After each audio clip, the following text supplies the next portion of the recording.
Hey viewers and friends, Andrew back again, and it's DVD Blu-ray update time once again.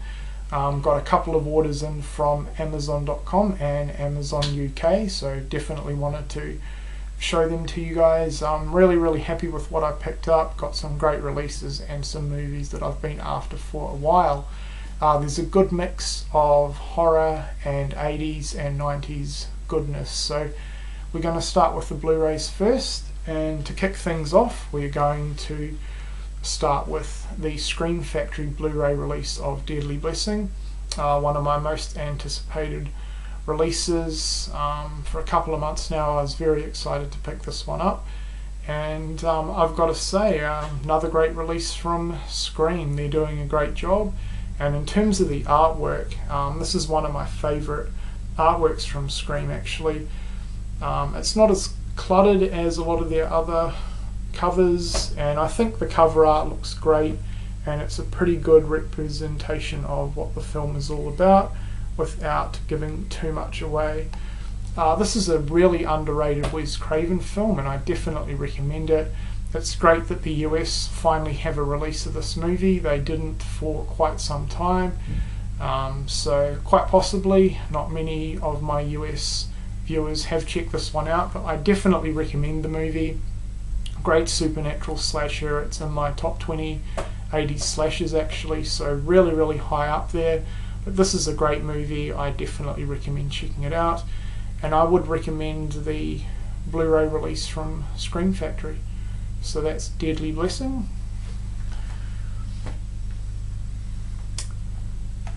The next one kind of pains me that I own this release in my collection, and that is the Basket Case Trilogy Steelbook on Blu-ray. I'm only kidding, you guys know that I'm not that big into steelbooks. However, this was the only way to get the 3 movies on the Blu-ray format, and in terms of artwork, I think it looks fantastic. There's the front and the back. Especially love the artwork on the back there. The first Basket Case movie is one of my favourite low budget films, and really awesome movie, really cheesy, really fun, so I definitely recommend it. I have checked the movie out on Blu-ray, and the picture quality is what you'd expect from a low budget movie, and they did a fairly good job with the material that they had to use, the film stock and everything. It's in its original ratio, so there's 2 black lines down either side of the screen, and the PQ isn't the best for an 80s horror movie, but you know, I thought it was pretty good for the kind of movie it was, and I love Basket Case. It's a great film. I've seen part 2 before and really enjoyed that one. I've never seen part 3 before, so I haven't checked out part 2 or part 3 on Blu-ray, but I've heard they both look great, so definitely looking forward to doing so. And I've got to say, I was very impressed with the packaging from Amazon UK. It was in a big box with my other movies that I ordered. However, it was wrapped really well in a separate cardboard box. So yeah, they did a fantastic job protecting it. I was a little bit worried that it might get dented, but yeah, I've got to give props to Amazon UK. They did a great job with packaging the steelbook. So Basket Case Trilogy, I do recommend it. The next one is Mask Maker. This is a great modern slasher, fairly underrated. It's got a really awesome killer, very reminiscent of Leatherface. He skins his victims' faces and uses the skin for his mask. Looks awesome, the masks look great, and there's some brutal kills in this one. Yeah, I definitely recommend it. Not too many people ever talk about it, but if you are a modern slasher fan, this is definitely one to check out. So, Mask Maker. I did actually own this with a couple of other slasher films on DVD. Not too keen on the other 2, so I definitely wanted to pick this one up on Blu-ray. So yeah, well worth getting, great movie. Now we're on to some kid and family films from the 80s and 90s, and we have the Heavyweights Blu-ray. Really excited for this release, been wanting it ever since it came out, and I picked this one up for $15, which was about the price that I wanted to pay for it. Seen the movie countless times. I flicked through some of the scenes just to check out the picture quality, and I was impressed with it. They've done a pretty solid job with the transfer on this one.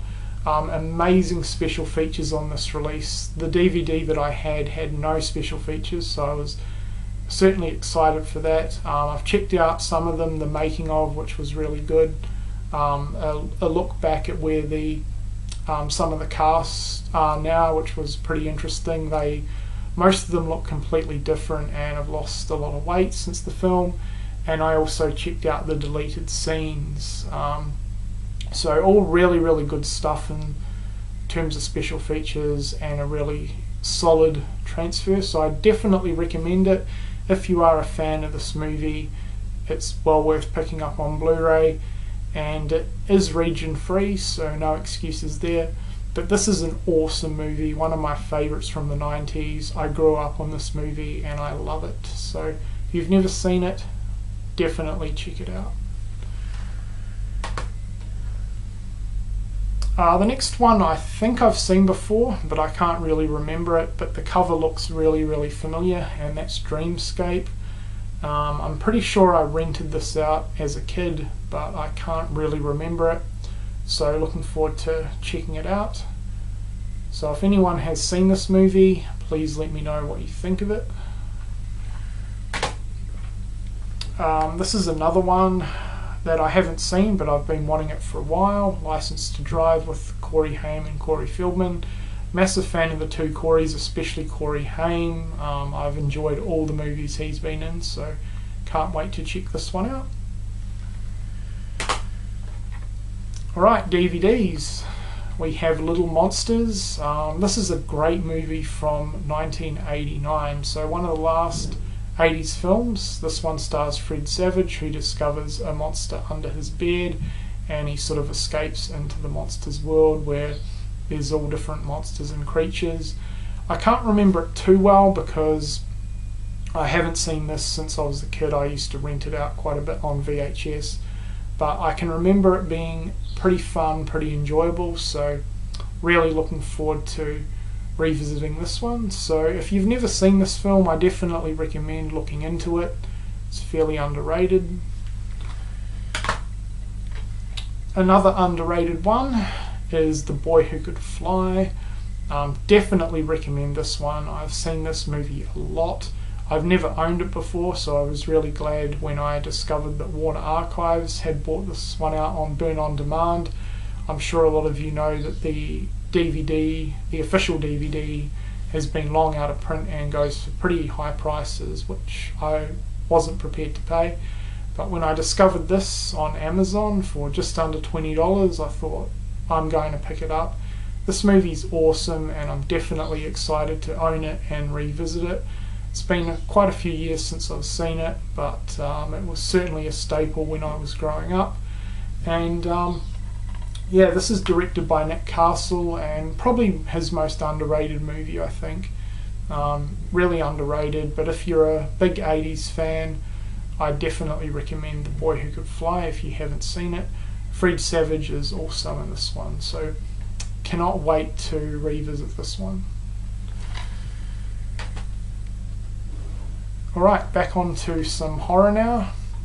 We have Scarecrows from 1988.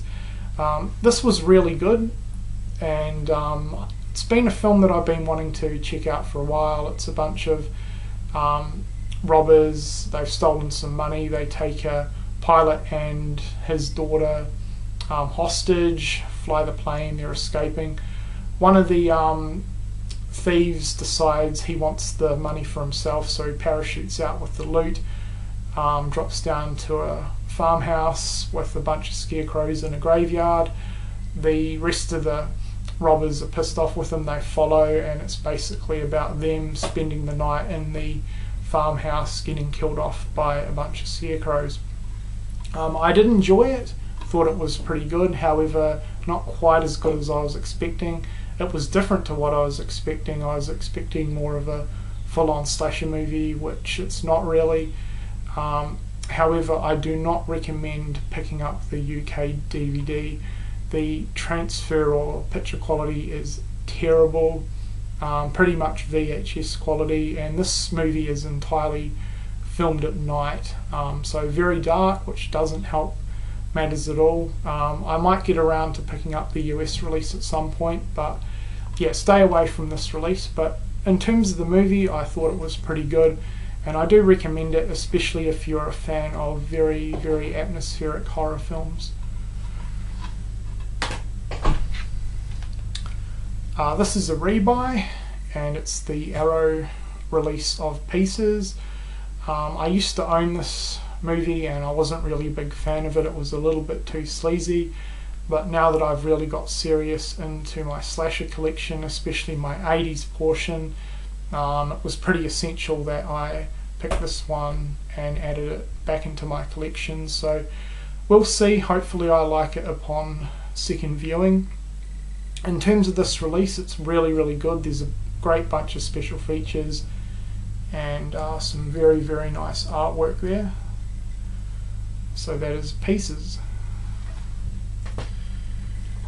And my last two have been movies that I've been wanting ever since I saw the original, and we have My Super Psycho Sweet 16 Part 2 and Part 3. I'm a massive fan of Part 1. I thought it was a fantastic teen-themed modern slasher, really, really good, and I most certainly wanted to pick up the sequels.